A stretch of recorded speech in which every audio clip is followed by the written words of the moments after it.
Hello, today is March the 25th, 2020, and if you're here for Smash Your Support KPIs by aligning your Salesforce and product content, a webinar with Megan Gilhooly, Elena Nedelcu, and Waite, you're in the right place. Thanks for joining us today. I really appreciate you making time for us. My name is Scott Abel, the Content Wrangler. I'll be the host of today's show. My job here is to give you a few housekeeping announcements to guide the presenters toward a successful presentation and take some Q&A from the audience at the end of the show. And speaking of the end of the show, we are now almost at 300 one-hour recordings in our archive in the BrightTalk software, which you're using to watch today's show. You can check out our Content Wrangler channel on BrightTalk and watch any of those 300 recordings on demand, share them with others and while you're working from home, and we hope that you do. Also, be on the lookout for an upcoming talk show format where we'll be inviting some guests to talk about the times and what we're doing at work and the things that are changing. If you've got ideas, if you'd like to be on the show or you think we should cover a certain person or a topic, please feel free to nominate someone today by sending an email to me at scott@thecontentwrangler.com. Today's show is brought to you by Zoomin software. Zoomin seamlessly integrates your documentation into Salesforce so that people can find the answers they need without leaving your Salesforce platform. This improves the self-service experience while also helping agents assist customers more effectively. You can learn more about this on the Zoomin website at zoominsoftware.com. All right, just a few housekeeping items here. First, we can't see or hear you, so you don't have to worry about your camera or your microphone today. And you can't have a two-way conversation with us, but I'll tell you what you can do during today's webinar. You actually can ask a question using the Ask a Questions tab. You can text a question to us, and I'll queue up as many as possible and ask them at the end of the show to the panelists on today's presentation. You can also get help by using the attachments and links section. There's a frequently asked questions and some troubleshooting information located in there, and you can give feedback at the end of the show, letting the presenters know what you thought of the quality of their presentation on a scale of 1 to 5, with 5 being a high rating. There's also a little field where you can provide feedback about why you gave the rating, and I know our presenters appreciate the feedback, so please do that on your way out the door. Additionally, during the webinar at any time, you can use the attachments and links section of the webinar viewing panel to access additional content, including copies of today's slideshow and some provided materials from our sponsor and from the presenters, including LinkedIn profiles of everybody that's on the show today and some additional content from the Content Wrangler. So definitely check that out while you're online today. And speaking of being online, I'm so happy to have 3 guests here today. I'm going to introduce each one of them very briefly and let them tell you a little bit about themselves, starting with our first guest, Megan Gilhooly. Megan, are you on the line? I'm here, Scott. Excellent. I can hear you loud and clear. Where are you broadcasting from today? I am in Seattle. Seattle, Washington. Awesome. Can you tell our audience briefly who you are and what you do for a living? Yes, so I am the Vice President of Customer Experience at Zoomin Software, which in essence means that I make sure that the experience that our customers have with our product and with our team is a positive one, a great one hopefully, and I also do a lot with the business team and management to make sure that the company is operating effectively. Part of that is, of course, bringing people to webinars like this to make sure that we get some good education out there about content and the value the content can bring. Excellent. Well, thanks for joining us today and sharing your knowledge. I know that you also have broad experience as a practitioner in addition to working for Zoomin. So you've been around the content block, so to speak. For those of you who'd like to connect up with Megan, be aware that in the attachments and links section, you can access the link to her LinkedIn profile. All right, and our second guest today, Ann Waite, are you on the line? Hi, yes I am. Ann, thanks for joining us. Where are you broadcasting from today? I am in Denver, Colorado today. Amazing. I love Denver. Hopefully you are snug as a bug in the rug, as they say, in your home office and working from there. What do you do for Ping Identity, and what's your connection to today's topic? Yeah, so I'm the Senior Manager of Knowledge Management at Ping, which means I'm in charge of all of our non-marketing based public-facing knowledge assets, so product documentation, knowledge-based articles, things of that nature. Oh, excellent. Well, thanks for joining us today. I know that you'll be able to add some context to today's topic. Elena, I hope you are also available and online. Are you there? I sure am. And I'm coming to you from Denver, Colorado as well, in my home office, snug as a bug. All right. Well, that's good to know. I'm glad everybody's here and safe. And thanks to our viewers who are on the show today. If you just joined us, you might need to know that you can ask a question at any time by using the Ask a Question button located on your webinar viewing panel. You can type a text-based question in there. We cannot text you back, but I will pay attention to them during the show. And at the end of the show, I'll ask our presenters as many questions as possible. So don't be shy. If you've got something to say, make sure you do. And ask us, and we'll get to as many of those topics as we can. All right, without further ado, I'm going to pass the virtual baton, if you will, over to our presenters and put myself on mute. If you need me at any time during the show, just call me and I'll jump on and help you. My associate Trey is still on the line today for today's show and will help with polling and anything else that you need. And I'll rejoin you at the end of the show. Let's take it away. Great. Thanks, Scott. So, Elena, you're going to do a lot of talking today, and I want to make sure the customers or the folks watching really know who you are. So can you talk a little bit about what you do at Ping Identity before we kick off? Yeah, absolutely. So I am the senior manager for our technical support organization. I'm responsible for managing our North America region of our support. Very good. Very good. Okay. So you guys, most people probably don't know, but I actually was at Ping many, many years ago. And so I worked with you, Elena, back in the day. And I work with you as our customer now, and so it's been really, really fun putting this together. So thanks so much for joining me on this. I really appreciate it. I want to quickly introduce the poll. So you guys should see a poll that a lot of you, it looks like, have already started voting, so that's awesome. The question is, what was the most important KPI your team measures, not including CSAT or NPS? And so we're getting quite a few inputs on that, and we'll keep on that for another 30 seconds or so while I talk about what we're going to talk about today. So today we're going to have a great discussion, and I'm hoping it will be a lot more of a discussion than just us presenting directly to you. Of course, the audience can't respond, but there'll be discussion between Elena and Ann and I. And we will be talking about metrics that support teams use. We'll be talking about specifically the ones Ping Identity cares most about. We'll talk about why Ping cares about those particular metrics, and then how Elena and Ann's teams collaborate to really drive those metrics.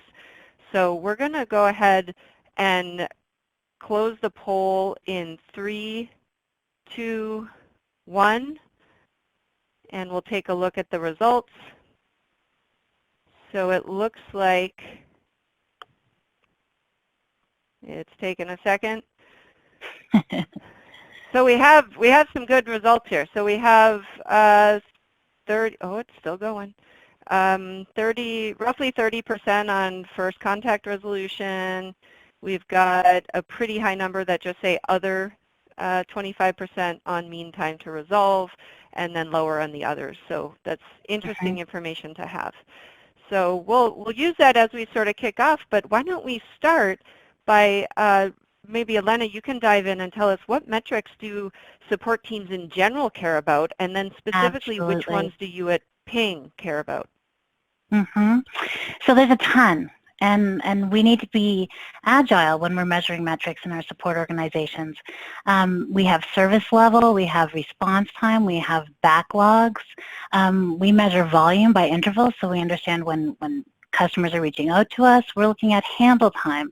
And I suspect that the other we see there is a lot of CSAT, customer satisfaction. There's tons to keep our eyes on. As a best practice, however, it's usually good to really hone in on a few key metrics that your organization will want to drive forward. Sometimes these change, but we all know one thing for certain, and that's that we need to really focus on customer satisfaction. And another thing Okay. that we're very focused on as well, is actually making sure that we understand what the cost of doing business is. So this can also be reflected in our mean time to resolve and our case deflection.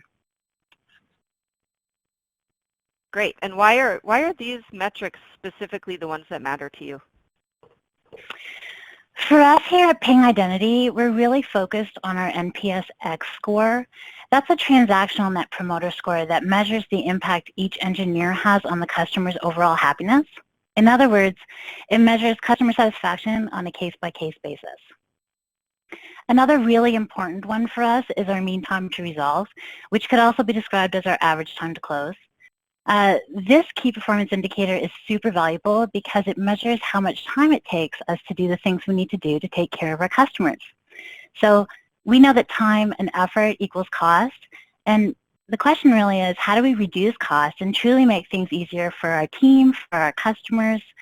The processes that we put into place are what make that happen, and we measure the success of that process through our mean time to resolve. Another one that we're focused on is case deflection.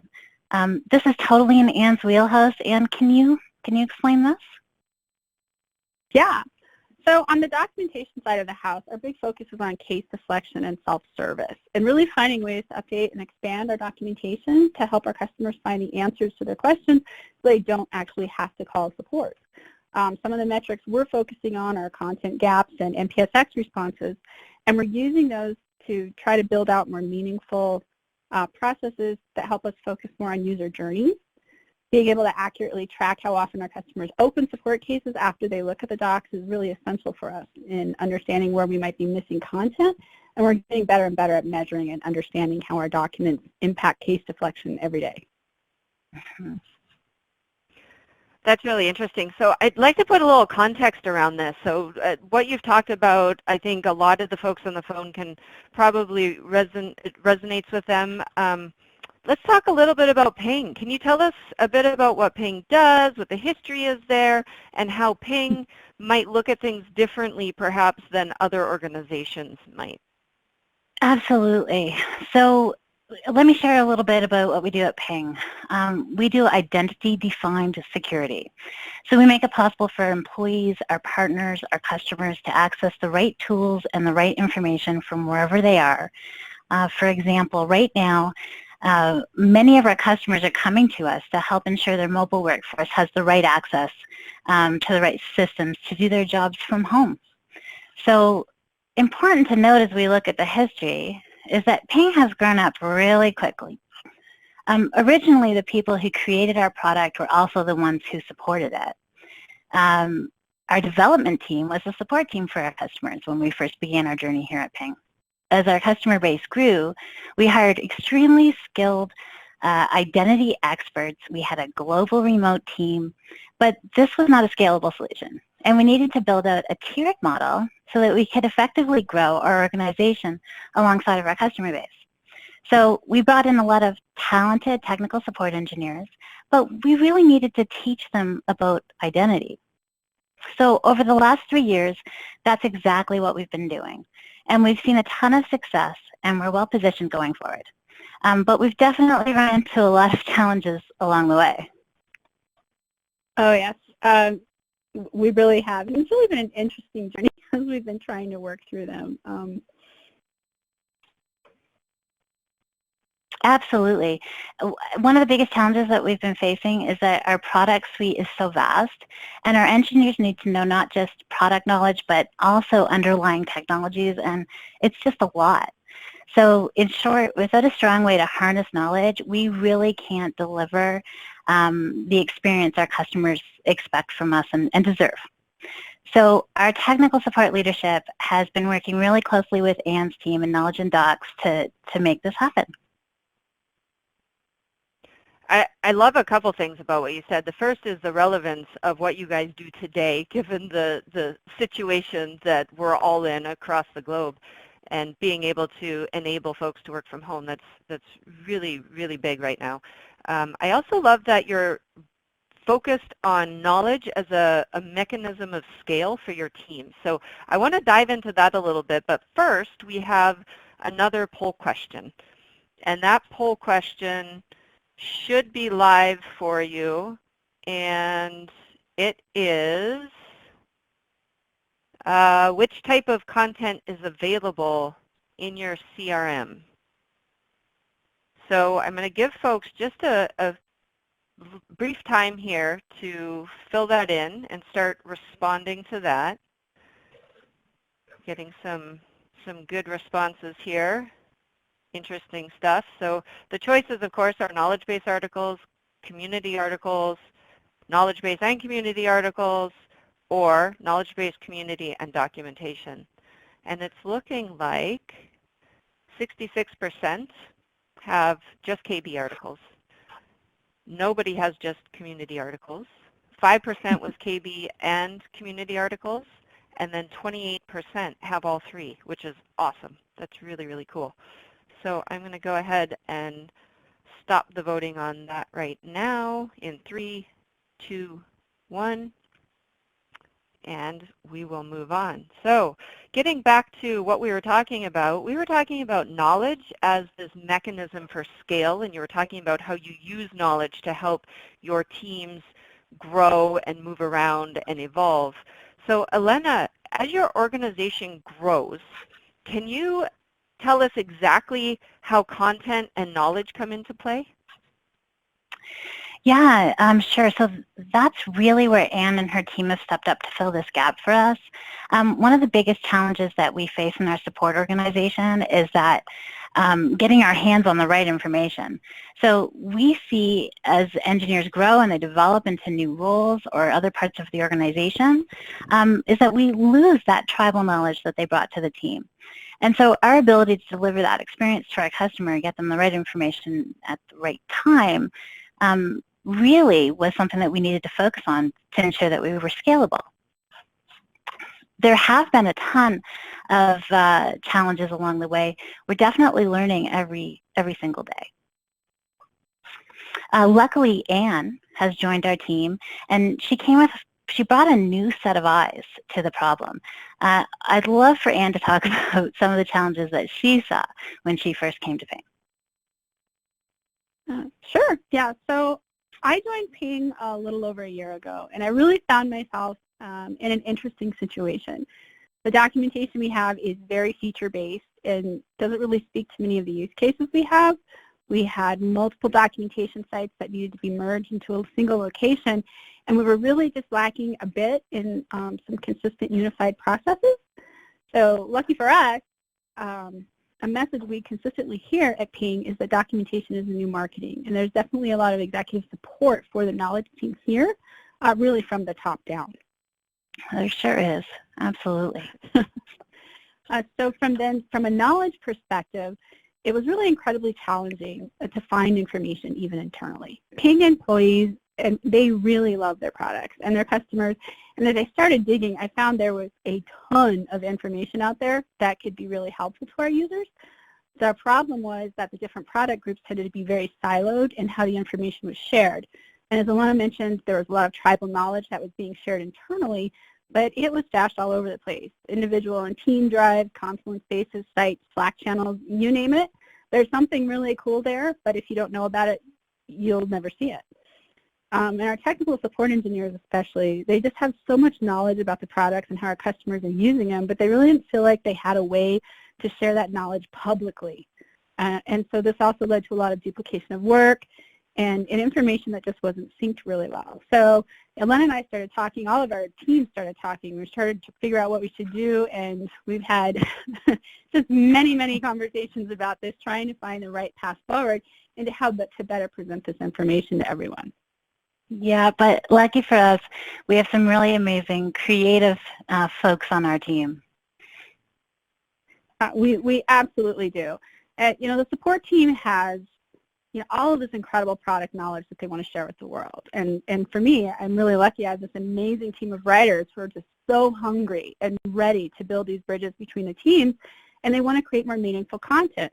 So the more we all started talking to each other and talking about our problems, we realized it really wasn't so much about the tooling, but instead it was the building of the relationships between our two teams and helping to form these communication channels that was going to really solve the problem for us. So my primary focus has really been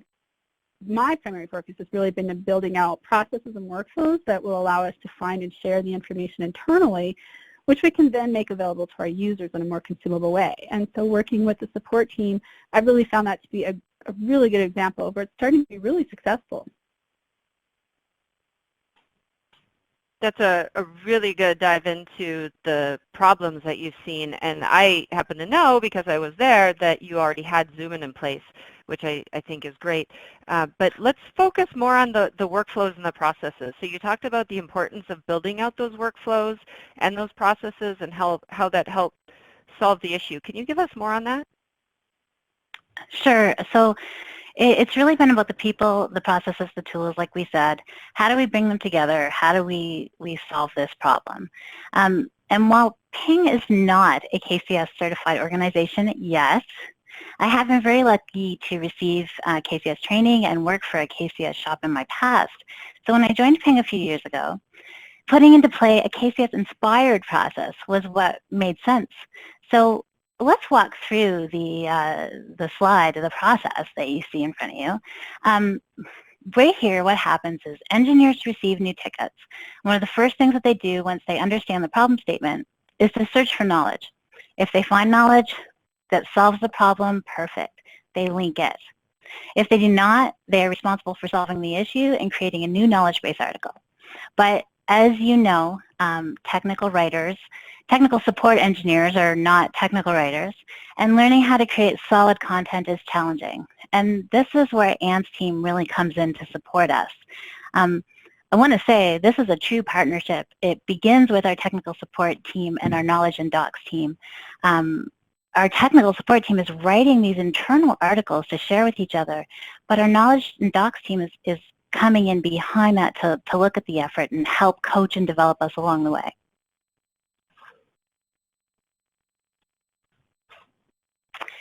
So after that happens, Anne's team really comes into play here, and we can take a look at what we do after we've created those internal knowledge base articles. Yep, absolutely. So, as Elena mentioned, after the support engineer creates and publishes the article in Salesforce, that's where my team steps in. And I just want to be very clear, this is a new process for us, so we're still working out some of the kinks. But so after the team has published something internally, my team comes in. We come in and we start monitoring the knowledge base articles to see how often they're linked internally. And when they've been linked to cases internally 5 times, it kicks off a process to make them available publicly. Right now, this is a manual process, but we are working on automating it. So what we do is we create a JIRA ticket for tracking. We assign it to the Tier 3 support team so they can view it for technical accuracy and provide a bit of depth in some places. And then the ticket is reviewed by our editing team, and then we publish it. And then after that, we step in and we monitor those on a quarterly basis. And if it's viewed a certain number of times, then we create a linked JIRA ticket to it to add it to our full documentation set, either as a piece of product documentation or as a use case document. And again, we've been tweaking the process a bit. We've created a lot of internal documents and training about the process to make sure that both of our teams are aware of who should be talking to who and who can handle what. Yeah, I'm lucky for us, the same operations team, so the same ops team who's managing our tools, support both the knowledge team and the support team. And we really would not have been able to do this without their help. So just moving forward, I really want to focus on the fact that this has really been about partnerships. It's about our tools working together. It's about ops teams supporting us. It's about exploring crazy ideas and thinking of new ways to work together to accomplish our common goals. Our engineers, our tools, our executive team, everybody at Ping honestly has a stake in us. And we're really proud of the work that we've done this far. It has taken the entire Ping team to bring this together.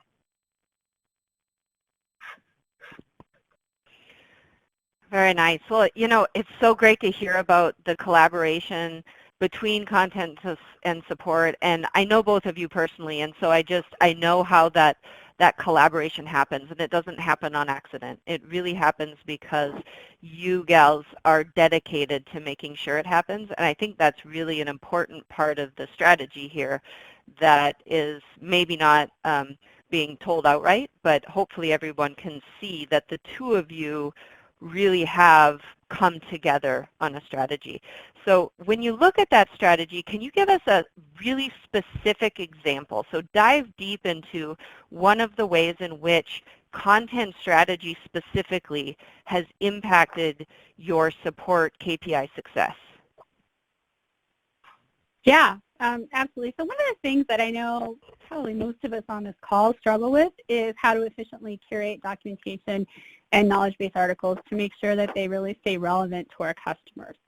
And as we were looking through this to help alleviate some of that struggle and to make sure that our solution was a scalable one over time, we identified 3 types of knowledge-based content that we wanted to focus on, and then we designed the following end-of-life workflow to really help us manage our public-facing knowledge-based articles. And can you explain how we move KBAs into product documentation? Sure. So when a new doc is created based on a knowledge-based article, we add a link to that doc in the article. We keep the text in there and everything stays the same for 6 months. And then the text is replaced with a link just to the product documentation so that it always stays relevant and that we don't have to worry about syncing. Oh, sorry, were you done? Yeah, I think so. Okay, sorry. No, I just want to talk about another super cool thing that you figured out, and that's how to make use case documentation, make sure that our use case documentation actually has new relevant content, because sometimes there's a lag getting information, directly from what our customers need into the actual use case docs. Oh, for sure. It's definitely a struggle, trying to find information. So one place we are definitely taking it from are the knowledge-based articles. So on a quarterly basis, my team is going in and reviewing the top 10% of the articles that have been viewed. And then we're really determining, there whether they should be included, in either the product documentation itself or in a new use case document, or whether it should just stay as is in the knowledge base, because there are reasons for being in both places. And in this process, we're really helping to build out a more robust documentation set overall. So everyone knows, before Anne came here, we never really figured out how to deprecate old, unused, unneeded content. It can feel overwhelming at times to make sure that it's all relevant. And can you talk about what you're doing there? Yeah, so very similar to what I just talked about. On a quarterly basis, we're also going through and reviewing the lowest 10% viewed knowledge-based articles, and we're really checking that for relevancy. We're working with the support team, and we're coming in and saying, does this need to go in a document? Is it useful to the public, or should we really keep it and make it an internal-only facing document? We really want to ensure that what we're putting out there to our customers is actually meaningful, and this process is helping to ensure that. Yeah, and so then as we started working through this process and building this out, we began, and we're working together more on solving the big picture areas on how to better support our customers and ramp up our teams. Our organization actually came up with a really great way to support our customers, and we created these things that we're calling product practices. Elena, can you talk about those a little bit? I'd really love to. This is super exciting. And I can't take any credit for this. This was truly the brainchild of our leadership team as a whole, and it's been heavily influenced by both Anne and Matt Wise, who leads our most senior engineers across our global team.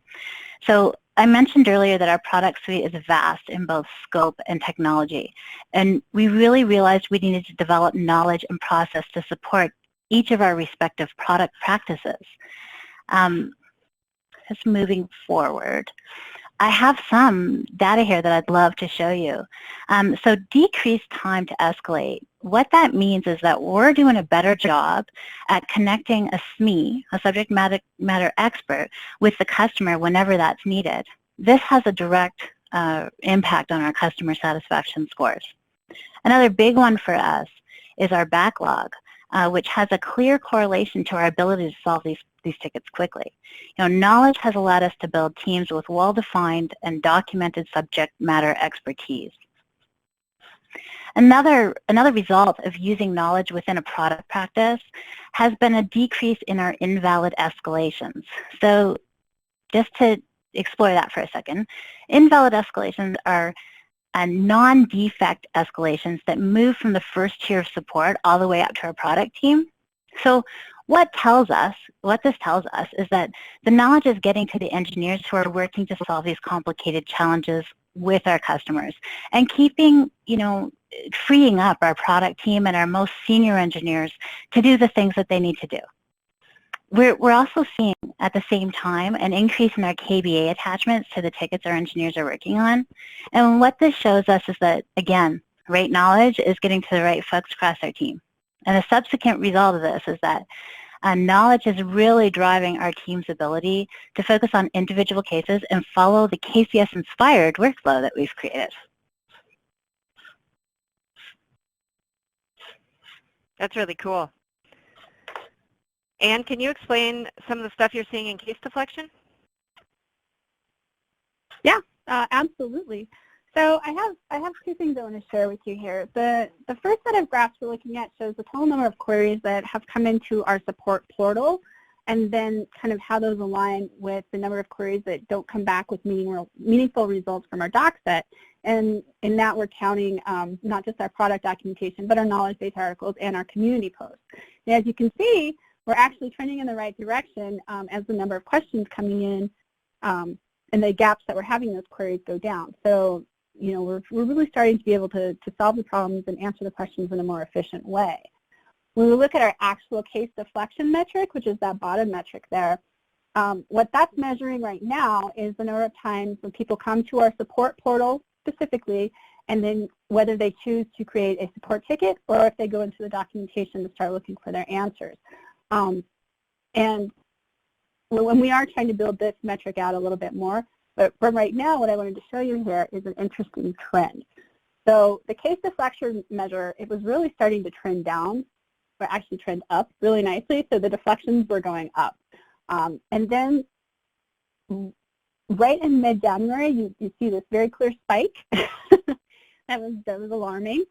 And then we realized that was at the same time we were getting hit with a lot of calls and a lot of questions about an interruption in the industry that we had. And it's really nothing with our products. It's something that was going on that was related to our products. And as we started seeing a spike, it was a really good chance for us to see that we were slipping and to start making corrections early. So, these processes are really, they're pretty new still, and we're still reporting, and we're refining our reporting quite a bit. But overall, I think because we're working together quickly this way, we've been able to identify problems a little faster, and we're creating more meaningful knowledge-based articles in a shorter amount of time. And Megan, I have to say, I am really, really looking forward to seeing the new dashboard that you keep talking about from Zoomin and seeing what other insights we can pull out to create even more effective documentation. Yeah, we're very excited about it as well. So it's so interesting that you pull this up, and I want to make sure that everyone catches this, that data isn't always about showing your successes.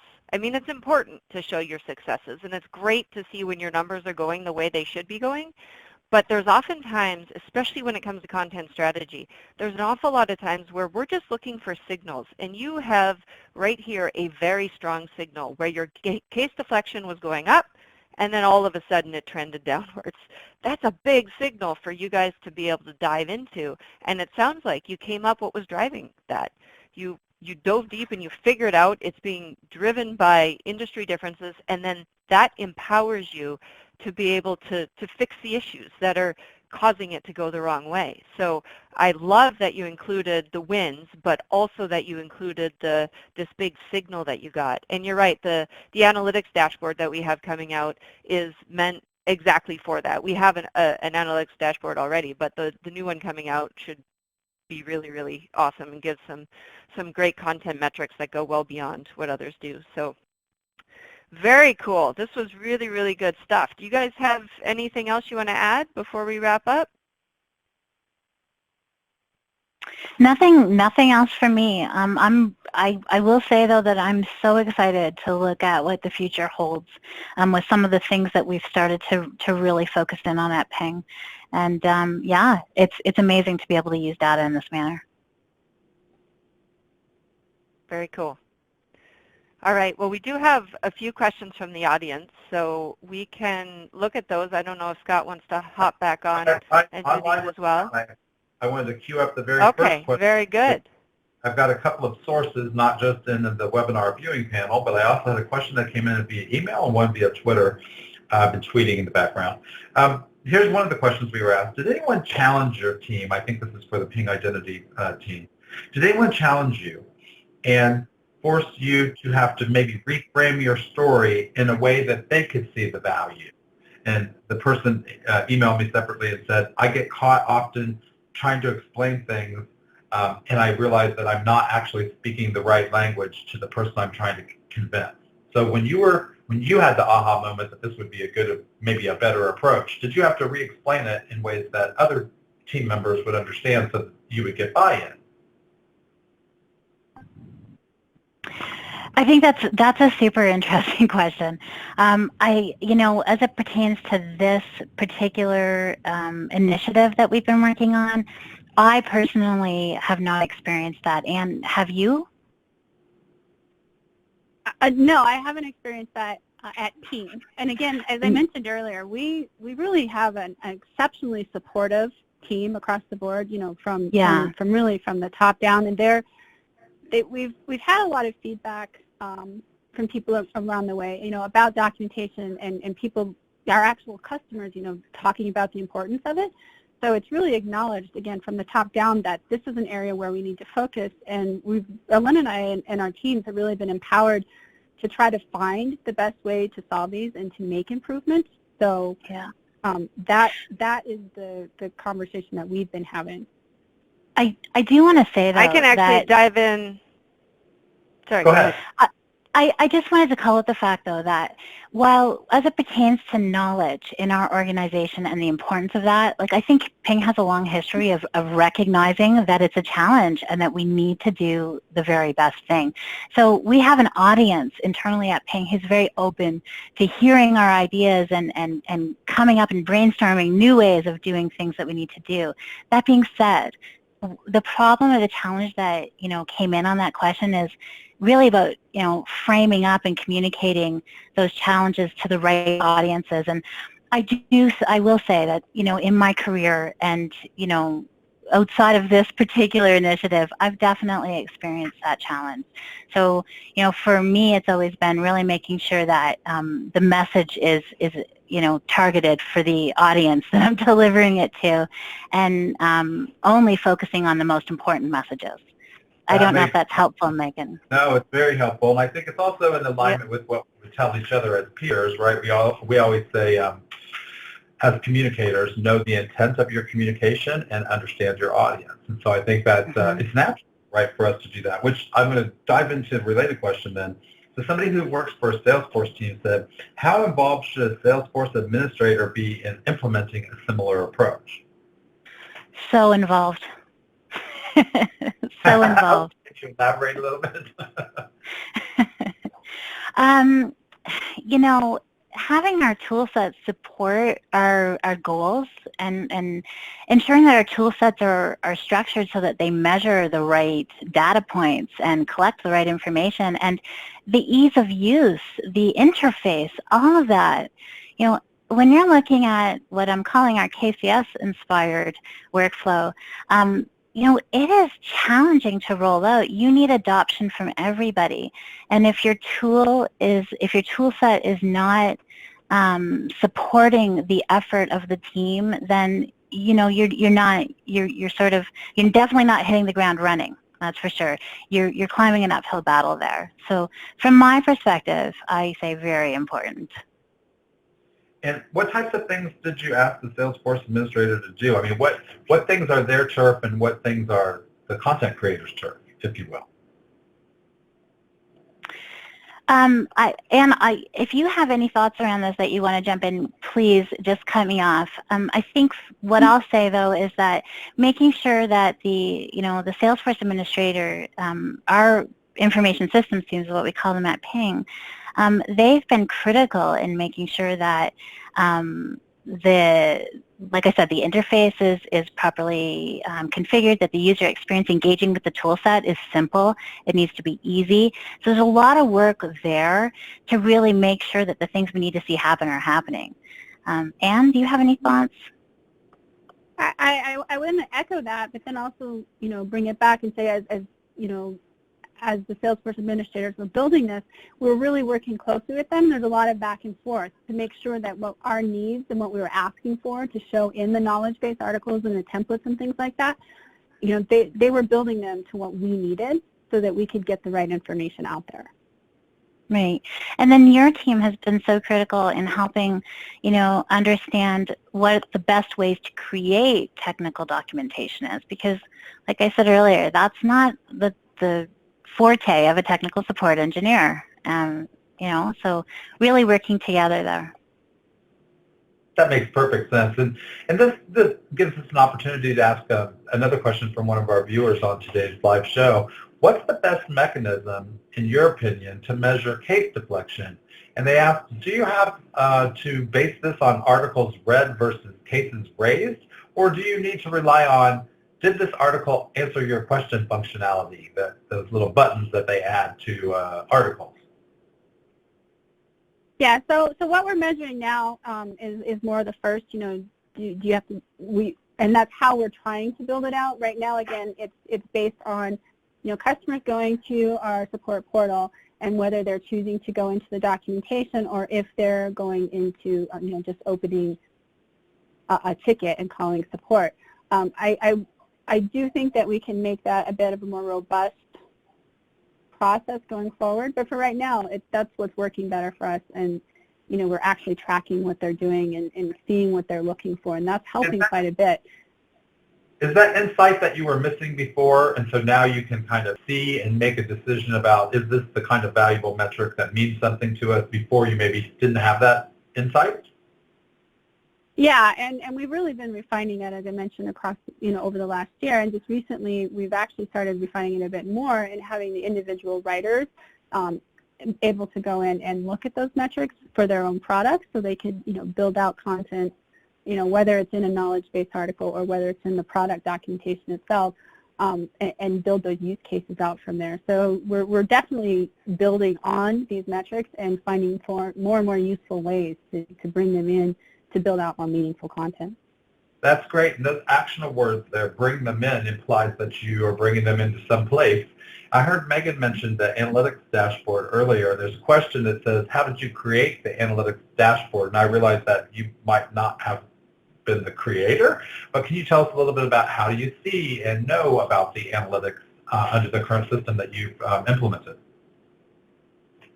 Yeah, absolutely. So there's, no, you go ahead. Thanks.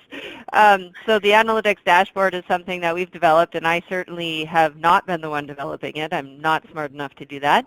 We've got lots of smart people that are putting their heads together on how to do that, but I can tell you sort of what it does and what some of the functions are that you'll see within it. And those things are, you'll see sort of the common Google Analytics traffic type stuff, but then beyond that, you'll have more content-specific things like answers found. So we have an algorithm that basically says, did they find their answer or did they not? We'll have different localization or translation metrics that tell you which, maybe give you signals into where you're missing localization on specific pages because people are searching for it in German, but it bounced back to English. It'll give ideas of what people are searching for that they're not finding in your content, which is a really, really big key. So there's a ton of analytics that will be involved with that analytics tool. So whoever that is can reach out to me directly or reach out to you, Scott, and you can forward it to me, and I'll be sure to give them more details. Perfect. And this is a question that's not from the audience. This is a Scott question. And the Scott question is really for you, the three of you as the panelists today. Would you benefit from having the audience tell us what the answer to their question was about some of the other KPIs. I think we had an other box, but that might hide a lot of types of content in there. So would that be beneficial to know? We could talk about that if I asked them to share that with us. Yeah, absolutely. So, I suspect we're going to see. Yeah, to the sorry, audience, I had a question at the beginning of the show that asked, what was your most important KPI, not including customer satisfaction or net promoter score? And many of you selected other. If you're willing to share, we won't mention your name or anything, could you use the questions from the audience section and just type in what other kinds of metrics you collect and just list them there. If you don't mind. In the interim, I'll ask a different question to the panel so you guys can keep the momentum going. This question is really interesting, and I think I'd like to ask Anne and Alana's answer to this, which is, do you see product documentation as relevant anymore, or do you think it's been replaced by support knowledge bases? Oh, it's so relevant. It's so relevant, yeah. There are different needs, and they really provide different types of support, but I think working together is really how we see success. You know, the product documentation, that's a lot of reference information, that's a lot of how-tos, a lot of places where you're getting the depth and the breadth that you might need to understand what you're doing. And the KB articles really focus on, you know, immediate questions, immediate pieces of information that come from, you know, directly from customers from the support perspective. So as we're tying those in together, I mean, I personally don't see how we could have a good documentation set if we weren't having both. And utilizing both and building out a good workflow between the two to cycle through everything. I've always had huge success when knowledge and support work together, and that's been my experience all along. And I certainly don't see them personally replacing one or the other. I don't know. Elena, you may have a different opinion. No, I'm absolutely. I mean, we'll always need knowledge-based articles.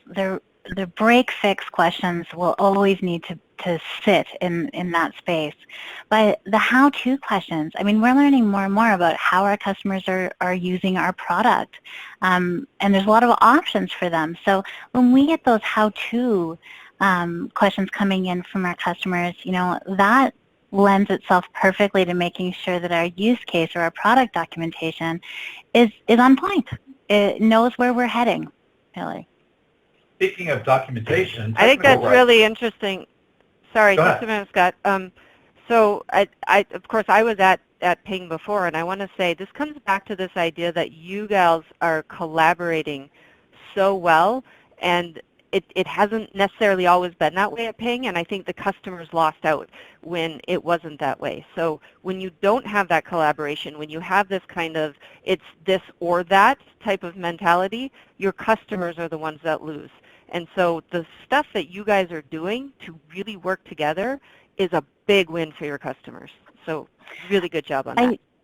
It is, and I do want to give props to, you know, the broader team too, because Anne and I could probably spend all day collaborating and doing amazing things together, but this has been a true effort by our organization as a whole. You know, one of our mottos, and we see it everywhere we look at Ping, is think like a customer, and making sure that our customers are properly taken care of is really the focus here. And so coming together. That's awesome. Taking care of customers involves making sure that we provide the right content for people. And we've got a question from one of our viewers today that wants to know if at Ping Identity, do you have a team of technical writers that are dedicated to improving KB articles, or does kind of everybody work on it? What percentage of their time is devoted to these efforts, and who's doing the work? Well, so, yeah. You know, as we mentioned earlier, the KB articles are started. Typically, the work is started by the support team, and then it moves over to the technical writing team. I do have, you know, I have a team of writers, some of whom are focused almost entirely on the product documentation, and then about the other half are focused on writing more use case documentation, doing some product writing, and then also working with the support team on these knowledge-based articles, and a large part taking the existing articles we have and turning them into solution or use case docs, so they're working together. Excuse me for coughing. Sorry about that. Thank you for that answer. I do have another question that's related to kind of the same concepts here, and what their question is when working on a new ticket, Do support reps search the documentation in addition to the KB articles to see if the information is already available to users somewhere? Yes, absolutely. The first step is always to search, and we search knowledge-based articles, we search cases, we search our product documentation, we search our community, everything that's at our fingertips, because, you know, if it's already there, we want to validate the existing knowledge and make sure that we're recognizing, you know, its value, really. So absolutely, we search all of those pieces and we link that whatever piece of knowledge has supported the resolution of an issue is what ends up linked to a ticket at the end of the day. Did you explore options for minimizing the distinction between a traditional set of documentation and a set of KB articles and making both accessible to customers through your support portal, or are you structuring all documentation as a KB article? No. We're not. No. Or neither. I mean, it's something totally different. Yeah, what we're actually trying to do with our documentation, especially as they relate to the knowledge-based articles, is structuring them in a way that aligns more with our use case strategy. So for, you know, any of the how-to pieces and anything that's, you know, really task-based, we're trying to make it more use case specific, aligning with the user journey, where we break fix, things like that, that would normally, you know, want to keep and stay in the knowledge base, stays there. Elena, I don't know if you want to add to that. No, you covered it perfectly. That was almost the Vegas slogan. Whatever's in our knowledge base stays in our knowledge base. Something to that effect. At least to start, yeah. At least to start, everything starts there, and then we move. So, yeah. All right. Now, which specific metrics in Salesforce want to know, one of our viewers today, that you measure to show the value of knowledge, doc plus KB, for example, being captured? So what specific metrics in Salesforce are you looking at measuring to show value? Yeah, so I did cover a few of those earlier on. So just to revisit, our time to escalate, for example, right? So what that tells us, like, we can now set up processes for our team so that they can manage the work that's coming in and landing on their plate. And if they don't have the knowledge or the, you know, well, access to the knowledge that's going to resolve the customer's issue, we can move the case more quickly because we recognize that. Also, you know, reducing our backlog. That's a really big one for us. The issues that our customers face are really challenging, and, you know, I would say that 80% of the work that we do comes in at us, and, you know, we have new issues to solve. So that can result in very long, drawn-out backlogs. And reducing, you know, having the right knowledge available really helps us reduce that backlog, because it helps us understand how do we drive the issue or the ticket to the right subject matter expert out there and get them focused in on it. So people who may already have some of the knowledge needed, if the knowledge is not already curated, and who can then, you know, take the knowledge that they already have once they solve the problem and curate the knowledge from there. So next time, it doesn't need to escalate up the tier. Great. And there's a polling question for the audience members who just joined us. I know our audience has jumped up a little bit, and not everybody was on the call at the beginning. You can ask a question using the Ask a Question tab, and I can queue them up and ask them to the presenter. But you can also go to our Votes from the Audience section and check out the question: would your customers benefit from having product documentation in your CRM? So far, some of you have answered the question. If you'd like to, definitely participate in the poll. There's a multiple choice question. If you can't see it on your screen, you'll have to come out of full screen mode in order to answer the poll. Okay, and the last question for you to get, there's two actually. How do you accelerate integration of new support metrics? So when you know you need something new, what's the process and how do you do it quickly? You know, we move quick. That's what we do. We move quick, you present it, you identify what's needed, and you present it to the right audience. And, you know, I think that one of the great things about Ping has always allowed, certainly me and my colleagues, the freedom to, you know, think creatively, make decisions, really run with things. So my best advice on how to accelerate when you realize you need to be looking at something is do it. Just do it, get it out there, start talking about it and promoting it. Creating dashboards. Salesforce has a fantastic out-of-the-box dashboard experience. So create the dashboard and communicate it out to all the relevant parties, and don't let anything stop you. All right. I like that level of encouragement, too. And speaking of that, I encouraged earlier some audience members to share one of their metrics that were included in the other bucket in our original polling question. And one of them is a customer effort score, or CES. Do you measure customer effort score?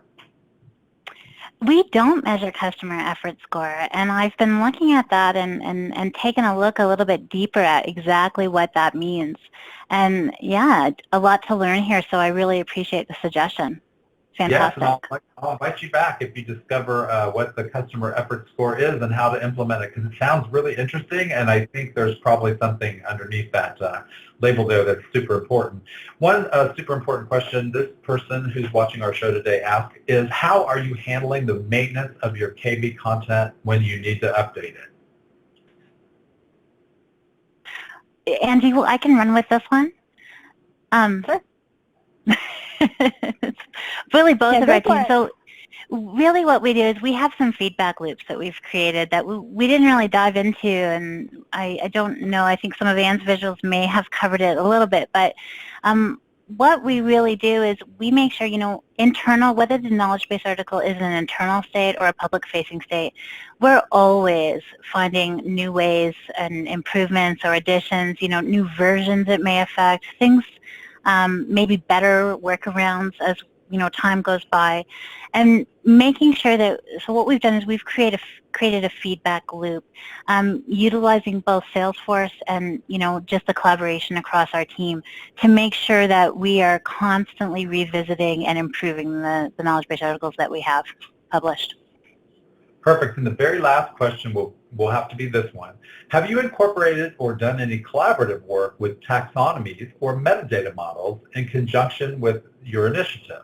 And if so, have you been able to tie this work with taxonomy and tagging to your KPIs specifically? Yeah, so I can answer this one.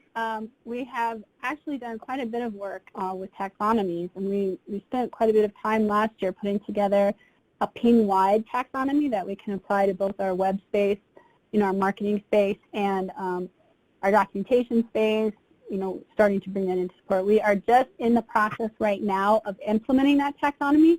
It took quite a bit of effort getting all the various stakeholders across the company to come in on alignment there. So we don't have any metrics yet to support that, but I'm fully expecting that we will. Again, we're in the process of incorporating that corporate taxonomy right now. Perfect. That's a great answer and a nice way to tidy up the end of the show there, so thank you for doing that. I know that all of our audience members appreciate it. Speaking of the audience, before I thank our presenters and say goodbye to everyone, I wanted to remind you that there's a great article, it's a blog post in the attachments and links section of your webinar viewing panel, where you can also get a copy of today's slides if you'd like in a PDF format. The document is called The Hidden Cost of Bad Support Documentation, and if you click on that link, you'll have access to that particular blog post. There's also contact information for all of our presenters and, of course, for our sponsor, Zoomin Software. Megan Gilhooly, thank you for bringing together this wonderful team of Ping identity experts to talk to us about KPIs and connecting our knowledge-based content to Salesforce. So I think it's a great topic, and we can tell how engaged the audience was. They have lots of questions. So thank you for suggesting this topic and for being here today. You bet. Thanks so much for the opportunity. Appreciate it. And thanks, gals. Great You're job. very welcome. And thanks to the audience. Let's wave our virtual germ-free hands and goodbye to Anne Waite. Thanks for joining us today. And Alana, we both appreciate, both of us here appreciate you joining us. I know all of our audience members do as well. To the audience members, if on the way out the door, if you would use the votes from the, Yes, the votes from the audience tab is not where you want to go because that's a poll. If you would leave some feedback from the audience, you can give a 1 through 5-star rating for the ladies today and the quality of the presentation that they did. I know that they appreciate the feedback and they'd love to know what you thought was good and what they could improve in the future. So thank you for doing that in advance before you leave today's show. And speaking of leaving, we can't go without thanking our sponsors, Zoomin Software. We'd like to thank them for sponsoring today's webinar. In fact, leading brands rely on Zoomin to help customers, employees, and partners find the information they need where and when they need it. Zoomin's platform does this by unifying all of your product content and making it available in places like Salesforce, ServiceNow, and even inside your product itself. With a host of features that allow you to personalize the user experience and provide you with valuable business insights, Zoomin Software powers the next generation content experience. You can request a free consultation today by going to zoominsoftware.com or by clicking the demo link in the attachments section of your webinar viewing panel. All right, and one last little promotion here. Grab your copy today, if you haven't already, of our new book from the Content Wrangler and XML Press called Voice and Tone Strategy, Connecting with People Through Content. It's a new book by John Caldwell, who's an expert in the area. It's well written, it's easy to read, and definitely you want to check it out at your favorite online book retailer. And join us in the Content Wrangler community on LinkedIn, where we're up to about 14,600 content professionals who are joining in a discussion and sharing information online. If you're a LinkedIn person, check us out in the Content Wrangler community. I'm Scott Abel, your host of today's show. I really, really appreciate you guys joining us today. I know how hard and challenging it is to be working from home if it's new for you. For those of you who are veterans, we'll keep pushing. Until next time, we want to thank you for joining the Content Wrangler webinar and let you know that you've been smashed your support KPIs by aligning Salesforce with your product content, where we talked about how to use documentation to power support agent productivity. If you've got others that would benefit from this program, please share the URL that you're using to watch the live show. About a half an hour from now, it will turn into a recording that you can share with others. Thanks again for joining us, and until next time, stay safe and keep doing great work. See you again soon. Bye-bye.